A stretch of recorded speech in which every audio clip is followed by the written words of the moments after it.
Hi there. I'm Tom Sawyer. Oh, I guess you already know it. I'm Tom Sawyer, retired. But not to repeat, the other day on TV, they came out with this amazing news. Yeah, they said that 8 billion new galaxies have been discovered out there in the, oh boy. How is that? These powerful telescopes we have discovered billions. I guess it was 8 billion, maybe it was 800 billion. I don't know. It doesn't really matter, does it? More galaxies have been discovered in the universe. I mean, how big has this universe got to be before we understand it? That's confusing. I do really believe it's confusing. But you know, if you take a simple view of this, maybe it's not so easy, not so difficult to understand it all. Let's start with what God says about himself. He says repeatedly, I am. Okay, I am. That means he's saying that God is. Am is a part of the word is. If you look into how English is put together, yeah, that's right. And so God is.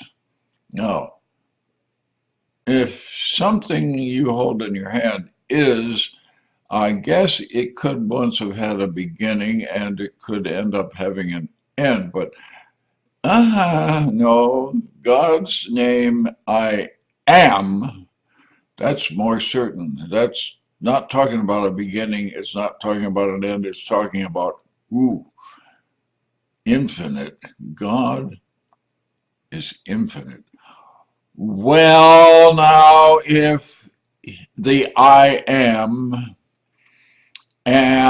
having a place to live, I wonder how you could say that place ever had a beginning, and I wonder how you could ever say it's anything but infinite. Oh, yeah, well, how about if we give up our little earthly silly structure of thinking that something's always got to have a beginning and a middle and an end?